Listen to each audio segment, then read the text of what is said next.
All right, this is absolutely epic lighting. We got to work fast here. The sun's going down. So there's this one variable in selling on Amazon, and sure, is it talked about a little bit here and there, but you kind of have to be looking for it.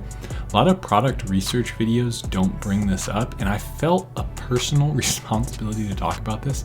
It's one of the reasons I do so well on Amazon, and gosh, it's easy to mess this up, and it's too late once you start selling. You can't really go back on this. So let's jump over into my computer. I'll show you what it is. Boom. No, see, you like that? No edit. So pencil is fine. We can use pencil as an example. And we're here in Magnet by Helium 10. If you want to follow along with today's video, there'll be a link in the description. You get 20% off for 6 months. And I get a nice little kickback. So if you want to support the channel, great way of doing it if you're going to get it anyway. So the trick here is that as long as you have the diamond plan, the lesser one, it's like $70 a month with the 20% discount, or $80 a month, that plan or higher, you have access to this. The one that everyone gets pretty much, just not the lowest like $30 one. You get suggested PPC bid in this tool called Magnet. Now, basically what this tool does is you just take a search term, you put it into the search bar, and it gives you related keywords. You can also just do analyze keywords. And if you wanted to do a more particular look at a market you had in mind, you could just jump straight into it this way. So we could do that and then just do analyze keywords. It also load a little faster. If you have a slower computer, you don't need to pull up all the data. You don't need it. Suggested PPC bid is so important, okay? If this number is on average, I've done a lot of the hard work for you here. On average, if that number is higher than $1.30, $1.40, you're gonna have a hard time making money on Amazon. Seriously. Why is that? Now, I should give a caveat. That's because a proportion of your price, that number as a proportion to your price is what matters. There's this rule of thumb, and almost no one's able to follow this, but my product is very close. 2.8% of my sales price is my cost per click, okay? So PPC bid, what that's showing you is your cost per click. So every time someone clicks, you have to pay about that. And the reason that's so important is because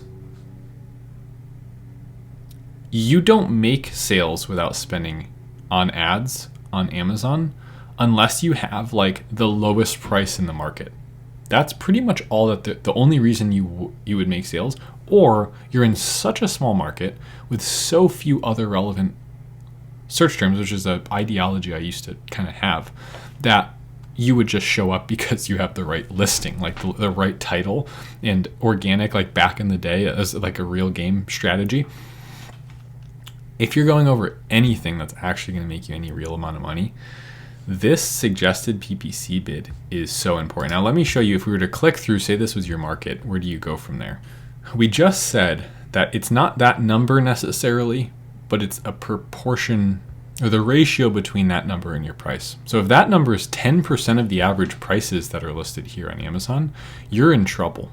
Okay, you need that number 2.5%, 5% max, I would say. So you can just go do that. And then how do you qualify that? Because prices vary so much on Amazon. For instance, right here, we have pencils for $347, and then we have pencils for $129. Both have sales. So who are we using? Well, for one thing, there's another cool little trick you can do. You can go to Analyze Products, which basically pulls up, it loads their X-ray tool. Once we're in here, we're gonna actually sort by hide sponsored products. So I click on this little filters button right here and I get hide sponsored products from results. I'm gonna hit apply.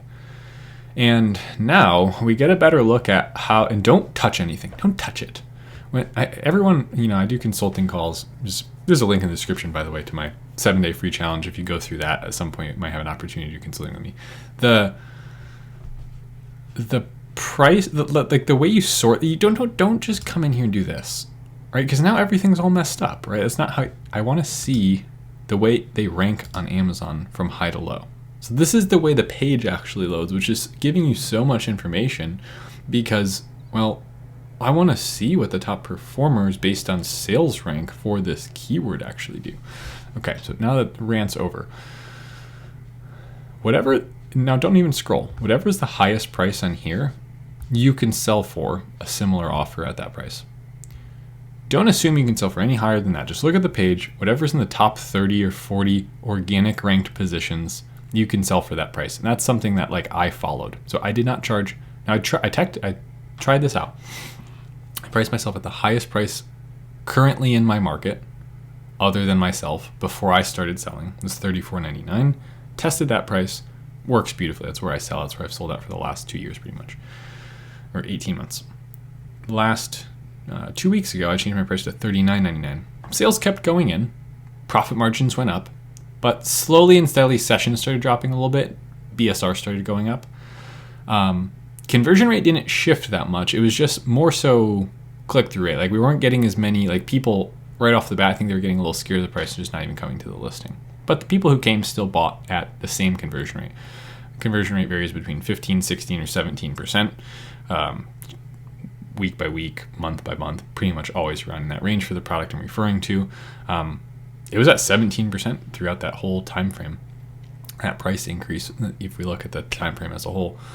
So where I'm going with this is that that's the price you would be using to rate this. So if I go, okay, 65 cents, and I see, okay, so you can sell at $29.99, and here's the kicker. They have to sell well.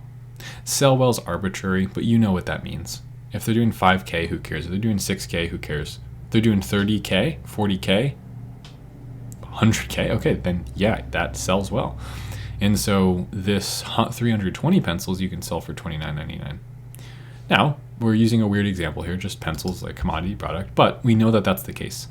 And so what we can also say is this, on average, about divided by 4.5 is conversion rate, or about divided by 5. So 36 divided by, let's do 4.5, about an 8% conversion rate. That's just something you can go use Opportunity Explorer. I don't feel like leaving Helium 10 or going to open up Seller Central, whatever. Just trust me on this one. So 8%, we need about 12 clicks to make a sale, right? So we have to pay that about 12 times. Like, that is so important. What are we wasting our time with all these other metrics and like, well, the customer reviews say this, and there might be a hole to improve the product in this way. Yeah, but if you can't sell at the price that is currently proven that people will actually buy at profitably with ads, you're just digging yourself a big hole to begin with. Why don't we just start from a place where we can be profitable with ads, and then you can print money? I'm getting in trouble for saying this. It's not a guarantee or anything, but like advertising done profitably is printing money. You're literally just going, or investing, the same thing. I'm spending 5, I'm making 10. Where did the 10 come from? You printed it, essentially. You just ran ads and turned it into more money. So that alone is what I think the average Amazon seller is striving for. Comment down below, do you want to have to do every tactic under the sun to run this business? Do you want to spend 70 hours a week on this thing, trying to run your social and build the website and build your funnels and your email sequences? And all of those are cool. I do all of them, literally. I don't spend anywhere near that amount of time doing it, but slowly and strategically building all those out. But all of the results just come from being able to profitably run ads. So shouldn't that be such an important metric that we're paying attention to right up front, is just the cost per click? Some of my students, they know what I sell. And if you're watching this, hey, what's up? I'll see you soon. My cost per click is about 86 cents. If we look at my, say, last 90 days of advertising, it's actually about $1.07. My price is $34.99. You do the math.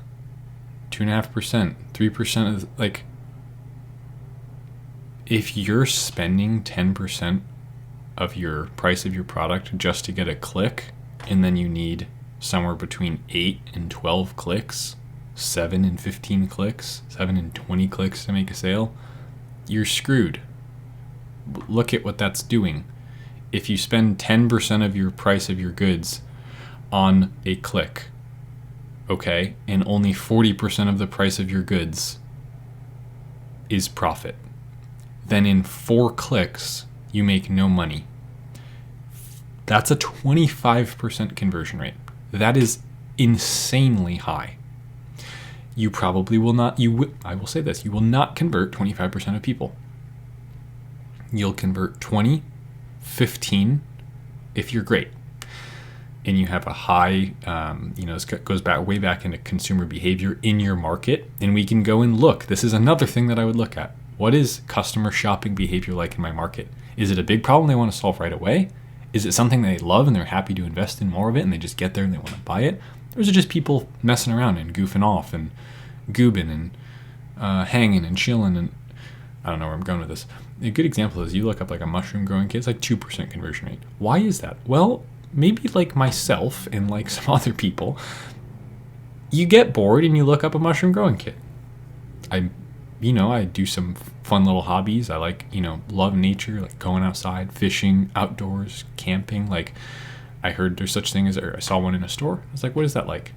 Let me just go see the listing. And you might fall into markets like that by accident, where there's just like not a high intent to buy. There's not really high conversion rates. And there's moderately high cost, but like you're just going to get swallowed up.